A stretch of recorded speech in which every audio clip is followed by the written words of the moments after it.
دیگر علماء اہل سنت و سامعین و سامعات، السلام علیکم ورحمۃ اللہ تعالی وبرکاتہ۔ الحمد لولیہ والصلاة علی نبیہ وعلی آلہ واصحابہ المتأدبین بآدابہ، اما بعد فاعوذ باللہ من الشیطان الرجیم، بسم اللہ الرحمن الرحیم۔ قال اللہ تبارک و تعالی فی القرآن الکریم، اطیعوا اللہ واطیعوا الرسول۔ وقال رسول اللہ صلی اللہ علیہ وسلم، لا یؤمن احدکم حتی اکون احب الیہ من والدہ وولدہ والناس اجمعین۔ صدق اللہ مولانا العظیم وصدق رسولہ النبی الامین المتین المبین الکریم، ونحن علی ذلک لمن الشاہدین والشاکرین والحمد للہ رب العالمین۔ قابل مبارکباد ہیں عزیزم مولانا محمد ہارون صاحب کہ آج انشاءاللہ عمرے کے سفر پر نکلیں گے اور وہاں پر روضہ رسول کی زیارت فرمائیں گے، اس لیے کہ سرکار نے ارشاد فرمایا کہ جس کا مقصد اور غرض صرف اور صرف عمرہ ہو، کوئی تجارتی سفر نہ ہو، تو اللہ رب العزت اس کے رزق میں وسعت عطا فرماتا ہے۔ کچھ عرض کیا جائے اس سے پہلے نہایت ادب و احترام کے ساتھ بلا تمہید درود پاک کا ہدیہ پیش کریں۔ اللہم صلی علی سیدنا و مولانا محمد وبارک وسلم، صلو علیہ صلاۃ و سلام علیک یا رسول اللہ یا حبیب اللہ۔ ماشاءاللہ آج کے اس پروگرام میں ان کے دوست و احباب بھی ہیں، اساتذہ بھی جمع ہیں، متعلقین بھی ہیں، رشتہ دار بھی ہیں۔ حضرت مولانا اسلام صاحب سردار نگر سے چل کر تشریف لائے، حضرت مولانا شعیب صاحب سوار سے تشریف لائے، اور کچھ پہنچ گئے ہمارے ایک جامع علوم عقلیہ نقلیہ حضرت مولانا محمد دانش القادری سعدی صاحب تشریف فرما ہیں، جو کہ ایک بڑے ادارے کے پرنسپل ہیں، جامعہ اشرفیہ حبیبیہ فتح پور، ماشاءاللہ وہ بھی تشریف فرما ہیں۔ کچھ علماء اور آنے والی ہیں۔ یہ ان کی محبتیں ہیں کہ تشریف لے آئے، میں بھی ان سے نہایت محبت کرتا ہوں، یہ مخلص نظر آتے ہیں، اس لیے میں بھی چل کر آ گیا۔ اور مجھے ایک کام نہیں، دو کام ہیں۔ میری سگی ماما زاد بہن کی بارات آ رہی ہے، ایک جگہ اور جانا ہے، لیکن ماشاءاللہ یہ بڑے مخلص اور اساتذہ کے بڑے مؤدب رہے، اس لیے اس محفل میں شرکت کو لازمی اور ضروری میں نے سمجھا۔ اللہ رب العزت ان کے عمرے کو قبول فرمائے۔ اللہ رب العزت قرآن عظیم میں ارشاد فرماتا ہے، اطیعوا اللہ واطیعوا الرسول۔ اور ایک جگہ قرآن پاک میں ارشاد فرماتا ہے، قل ان کنتم تحبون اللہ فاتبعونی۔ اے محبوب آپ فرما دو کہ تم اگر اللہ سے محبت کرنا چاہتے ہو تو میری اتباع اور پیروی کرو۔ ایک حدیث میں میرے سرکار ارشاد فرماتے ہیں کہ اس وقت تک انسان مومن کامل نہیں ہو سکتا جب تک کہ اپنے تمام عزیز و اقارب، ماں باپ، اپنی اولاد تمام سے زیادہ مجھ سے محبت نہ کرے۔ اس کا مطلب پتہ چلا نبی کریم صلی اللہ علیہ وسلم کی محبت یہ ایمان کا اولی رشتہ ہے۔ اگر کسی کے دل میں محبت رسول نہیں ہے تو وہ انسان مومن ہی نہیں ہے۔ اس لیے ڈاکٹر اقبال نے کہا تھا، محمد کی محبت دین حق کی شرط اول ہے، اسی میں ہو اگر خامی تو سب کچھ نامکمل ہے۔ میں قرآن کریم کی ایک آیت کا پس منظر، شان نزول اور ایک بخاری شریف کی حدیث آپ کے سامنے پیش کرتا ہوں اور بات کو ختم کروں گا۔ اللہ رب العزت نے ارشاد فرمایا، فَلَا وَرَبِّكَ لَا يُؤْمِنُونَ حَتَّى يُحَكِّمُوكَ فِي مَا شَجَرَ بَيْنَهُمْ ثُمَّ لَا يَجِدُوا فِي أَنفُسِهِمْ حَرَجًا مِّمَّا قَضَيْتَ وَيُسَلِّمُوا تَسْلِيمًا۔ اس آیت کے نازل ہونے کا پس منظر کیا ہے، سبب کیا ہے، آیت کیوں نازل ہوئی؟ تو مفسرین اکرام بیان کرتے ہیں کہ نبی کریم صلی اللہ علیہ وسلم کے دور میں دو انسان تھے، ایک منافق اور ایک یہودی۔ دونوں کے کھیت برابر برابر تھے۔ یہودی کہتا تھا میں اپنے کھیت کو پہلے پانی لگاؤں گا، منافق کہتا تھا پہلے میں اپنے کھیت کو پانی سے سیراب کروں گا۔ دونوں میں اختلاف بڑھ گیا۔ دونوں نے فیصلہ کیا کہ کسی تیسرے کو اپنا حکم اور فیصل بنا لیتے ہیں۔ مشورہ طے ہوا کہ کس کو بنایا جائے۔ منافق نے کہا کہ محمد رسول اللہ صلی اللہ علیہ وسلم کو فیصل بناتے ہیں، ان سے اپنا فیصلہ کراتے ہیں۔ دونوں میں جب بات طے ہو گئی، یہودی نے کہا کہ ٹھیک ہے، لیکن جو فیصلہ وہ فرمائیں گے وہ فیصلہ آپ کو قبول کرنا ہوگا، وہ فیصلہ آپ کو ماننا ہوگا، اس لیے کہ تمہارے نبی ہیں۔ دونوں پہنچ گئے۔ اللہ کے رسول صلی اللہ علیہ وسلم نے دونوں کی بات کو سنا، اور سننے کے بعد میں اللہ کے رسول صلی اللہ علیہ وسلم نے فیصلہ یہودی کے حق میں فرما دیا۔ یہودی کے حق میں فیصلہ ہو گیا۔ اب پیارے مسلمانوں، جب دونوں باہر نکلے نا، نبی نے یہودی کے حق میں فیصلہ فرما دیا تو منافق نے کہا میں اس فیصلے کو تسلیم نہیں کرتا، اس لیے کہ فیصلہ صحیح طریقے سے نہیں ہوا ہے، فیصلے کے اندر حق تلفی کی گئی ہے، فیصلہ حق کے ساتھ میں نہیں کیا گیا ہے۔ کہا کہ عمر کے پاس میں چلتے ہیں، وہ فیصلہ اچھا فرماتے ہیں۔ منافق بار بار کہہ رہا تھا عمر کے پاس میں چلتے ہیں، لیکن یہودی نے کہا کہ سن لو، جو فیصلہ آپ کے نبی فرما چکے ہیں وہی فیصلہ عمر بھی کریں گے، لیکن نہیں مانتے ہو، ٹھیک ہے چلتے ہیں۔ دونوں گئے۔ جانے کے بعد میں کیا ہوتا ہے پیارے مسلمانوں، یہودی نے تو ابھی خاموش ہے، سکوت اختیار کیے ہوئے ہے، لیکن منافق بار بار کہہ رہا ہے میں مسلمان انسان ہوں، میں مسلمان ہوں، اور یہ یہودی ہے، یہ یہودی ہے۔ بار بار اسلام کا ایک طریقے سے اپنا پرچار کر رہا تھا تاکہ عمر میرے حق میں فیصلہ فرما دیں۔ اب پیارے مسلمانوں، بار بار جب کہا نا اس نے، پوری بات سننے کے بعد میں حضرت عمر نے جب پوری بات سن لی تو یہودی نے بس ایک بات کہی کہ اے عمر سن لو، جو فیصلہ آپ فرمانے کے لیے جا رہے ہو وہ فیصلہ میرے حق میں اللہ کے نبی فرما چکے ہیں۔ اب فیصلہ جو بھی ہو میں اس کا کوئی غم نہیں کرتا، لیکن جو فیصلہ اللہ کے نبی فرما چکے ہیں مجھے امید ہے کہ وہی فیصلہ آپ بھی فرمائیں گے۔ اب پیارے سنو، اس کے بعد میں کیا ہوا؟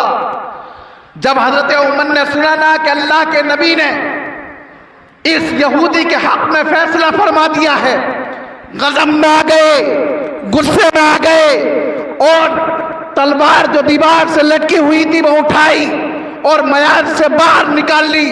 باہر نکالنے کے بعد میں یہودی کے سامنے رکھ کر اور اس کے دو حصے کر دیے، واصل جہنم کر دیا۔ پیارے مسلمانوں، منافق کے دو حصے کر دیے، اس کو واصل جہنم کر دیا۔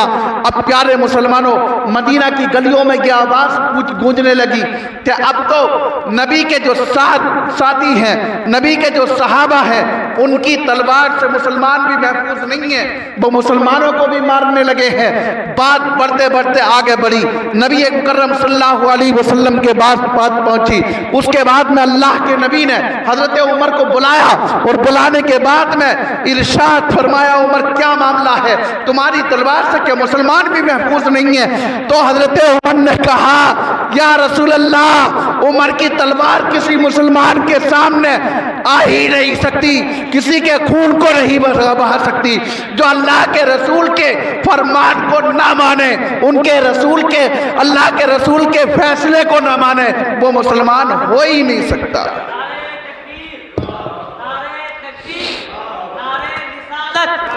حضرت علامہ مفتی نعیم الدین صاحب قبلہ مسلک اعلیٰ حضرت۔ اب پیارے سنو، اب پہنچا دیا، اس کے بعد میں ابھی نبی کریم صلی اللہ علیہ وسلم خاموش ہیں، فیصلہ نہیں فرما رہے ہیں، انتظار کر رہے ہیں۔ تو اللہ کے نبی کے پاس میں اللہ رب العزت نے حضرت جبریل امی کو یہ آیت لے کر بھیجا، فَلَا وَرَبِّكَ لَا يُؤْمِنُونَ حَتَّى يُحَكِّمُوكَ فِي مَا شَجَرَ بَيْنَهُمْ ثُمَّ لَا يَجِدُوا فِي أَنفُسِهِمْ حَرَجًا مِّمَّا قَضَيْتَ وَيُسَلِّمُوا تَسْلِيمًا۔ کہ کوئی مسلمان اس وقت تک قسم خدا کی ہو ہی نہیں سکتا کہ جس کے تعلق سے میرے نبی فیصلہ فرما دے تو وہ فیصلے کو تسلیم نہ کرے، یہاں تک کہ دل سے نہ مانے، اس وقت تک انسان مومن کامل مومن ہو ہی نہیں سکتا۔ بے شک، سبحان اللہ، ماشاء اللہ۔ اب پتا چلا کہ محبت رسول میں کیا کیا حضرت عمر نے ایک منافق کو تلوار سے دو حصے کر دیے۔ اس لیے محبت رسول ضروری ہے جی، محبت رسول دلوں کے اندر پیوست ہونا ضروری ہے۔ ایک بخاری شریف کی اور حدیث سناتا ہوں، جلد ثانی میں کتاب المغازی میں ایک صحابی عبداللہ ابن عتیق، حضرت براء ابن عازب بیان کرتے ہیں، عبداللہ ابن عتیق یہ بڑے جذباتی صحابی، اس دور میں ایک تاجر رہتا تھا حجاز میں، ابو رافع یہودی، اور یہ نبی کا بہت بڑا دشمن، نبی سے بغض و عداوت رکھتا تھا، نبی سے دشمنی رکھتا تھا، جو نبی کے خلاف ہوتا اس کا ساتھ دیتا، تن من دھن ہر طریقے سے اس پر قربان رہتا۔ صحابہ اکرام نے بار بار عرض کی، یا رسول اللہ، ابو رافع یہودی کا قتل کر دیتے ہیں، اس کے سر کو لا کر آپ کے قدموں میں رکھتے ہیں۔ اللہ کے رسول نے ارشاد فرمایا، ابھی رکے رہو، ہو سکتا ہے ہدایت پا لے۔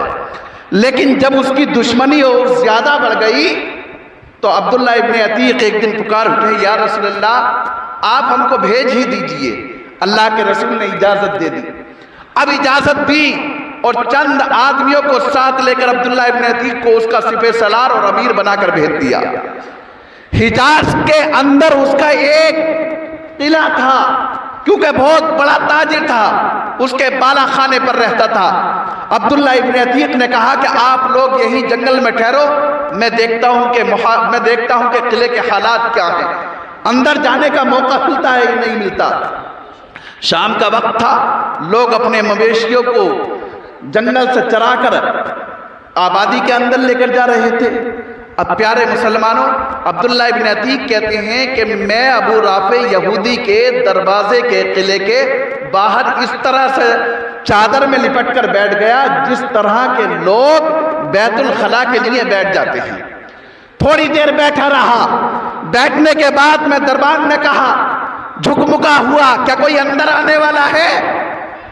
تو میں نے سمجھا کہ شاید میں یہی موقع ہے کہ اندر چلا جاؤں، کہ اگر اندر کے آدمی ہو تو اندر آ جاؤ، باہر کے ہو تو چلے جاؤ، میں تالا لگا رہا ہوں، گیٹ بند کر رہا ہوں۔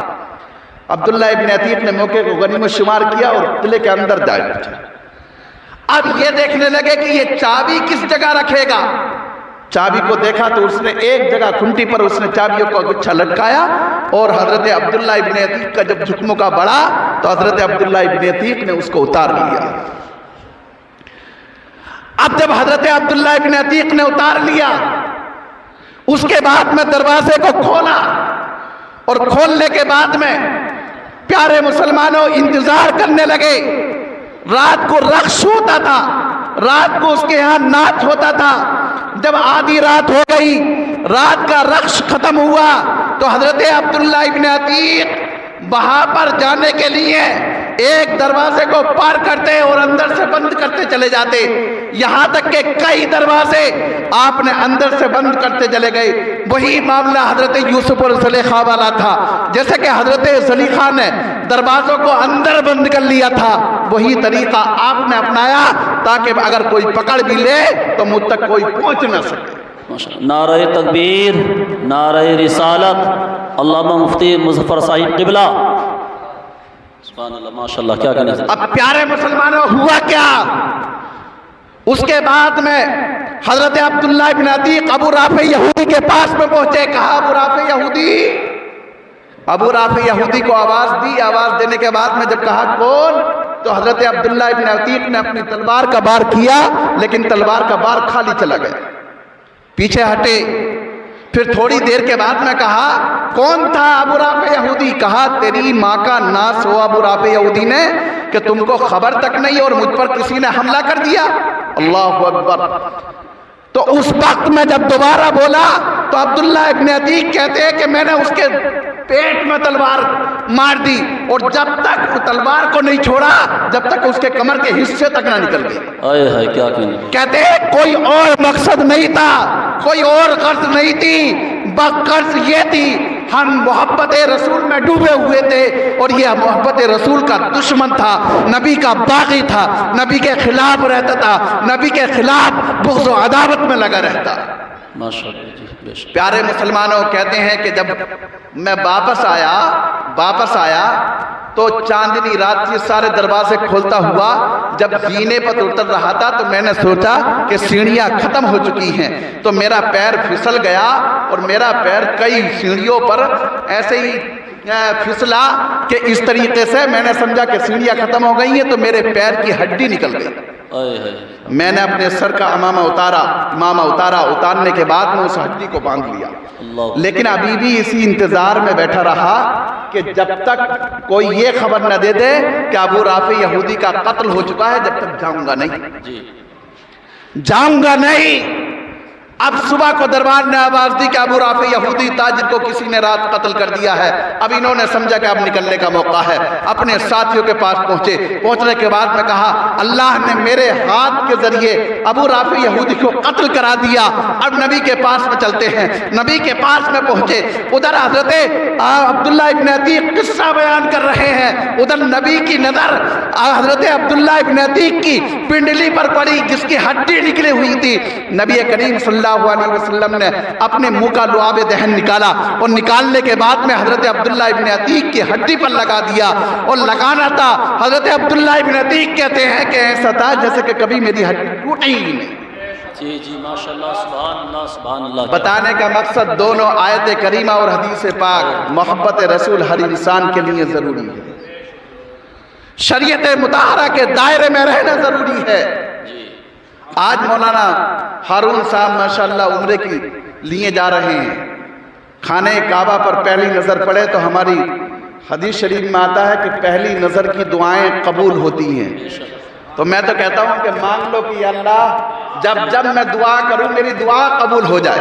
آمین اللہم۔ یہ دعا شاید سب سے افضل و عمدہ ہے، اس لیے کہ اگر یہ قبول ہو گئی تو پوری زندگی کی دعائیں قبول ہو جائیں گی۔ ماشاءاللہ۔ دوسری بات ایک یہ ہے، جو انسان پڑھا لکھا ہوتا ہے نماز کی پابندی ہر انسان کے لیے ضروری ہے۔ سرکار فرماتے ہیں جو انسان صبح سویرے مسجد کی جانب گیا تو اس نے اسلام کا جھنڈا تھاما، اور جو انسان صبح سویرے بازار کی جانب گیا اس نے شیطان کا جھنڈا تھاما۔ فجر کی نماز پڑھتا ہے انسان تو چہرے پر نور رہتا ہے۔ اب ایک بات میں گھر والوں سے بھی کہنا چاہتا ہوں، گھر والے میرے ہوں یا دوسروں کے ہوں، ہم علماء کی ذمہ داری پہلے یہ بنتی ہے کہ اپنے گھر میں بھی تبلیغ کریں۔ اگر ہمارے گھر والے کسی چیز پر عمل نہیں کرتے تو لوگ کہتے ہیں کہ دوسرے کو تبلیغ کر رہے ہیں، اپنے گھر کا ماحول سنبھلتا نہیں۔ ایک بہت، حالانکہ اس میں اس عالم، اس حافظ، اس قاری کا کوئی ایسا مسئلہ نہیں، لیکن اگر اپنے عالم، اپنے حافظ، اپنے قاری کی عزت و احترام کرانی ہے تو شریعت کے خلاف کام مت کرو، اس لیے کہ تم نے عالم جو بنایا، حافظ و مولانا جو بنایا، اب وہ صرف تمہارا نہیں ہے بلکہ وہ پوری آبادی کا ہوا کرتا ہے، پوری قوم کا ہوا کرتا ہے۔ نہ وہ کسی سے دشمنی رکھے گا کیونکہ اسے تو شریعت کے دائرے میں رہ کر کام کرنا ہے۔ وہ ان لوگوں کے گھر بھی جائے گا درود فاتح کے لیے جس سے تم ناراض رہتے ہو، اس لیے کہ اس کی اپنی ذمہ داری ہے، اس نے یہ پڑھا ہے، کسی سے قطع تعلق نہیں کرنا چاہیے۔ تو ہم علماء کے گھروں کا ماحول بھی اچھا ہونا چاہیے تاکہ کوئی بے نمازی نہ کہے، کوئی یہ نہ کہے کہ فلاں صاحب عالم تو ہیں لیکن ان کے ابا تو کبھی مسجد میں دکھائی نہیں دیتے۔ تو یہ طریقہ بھی ہونا چاہیے کہ نمازوں کی پابندی ہونی چاہیے، شریعت کے خلاف عمل نہ ہو، شریعت کے دائرے میں رہ کر زندگی گزارو، دنیا بھی سنورے گی آخرت بھی سنور جائے گی۔ دنیا میں قرآن فرماتا ہے المال والبنون زینت الحیات دنیا والباقیات الصالحات، مال اور اولاد تو دنیا کی زینت ہے، باقی رہنے والے اعمال کون سے ہیں؟ وہ اعمال ہیں جو کہ نیک ہیں، وہی باقی رہیں گے۔ قارون کتنا مالدار تھا، قرآن نے فرمایا فَخَسَفْنَا بِهِ وَبِدَارِهِ الْأَرْضِ، ہم نے قارون کو بھی دھسا دیا اور اس کے خزانے کو بھی زمین میں دھسا دیا۔ اس لیے دنیا میں جب تک رہے شریعت مطہرہ کے دائرے میں رہ کر زندگی گزارے۔ اللہ رب العزت سے دعا ہے کہ اللہ رب العزت ہمارے حضرت مولانا ہارون صاحب کا عمرہ قبول فرمائے اور ہم سب کو عمل کی توفیق عطا فرمائے۔ وما علینا الا البلاغ۔ السلام علیکم ورحمۃ اللہ تعالیٰ۔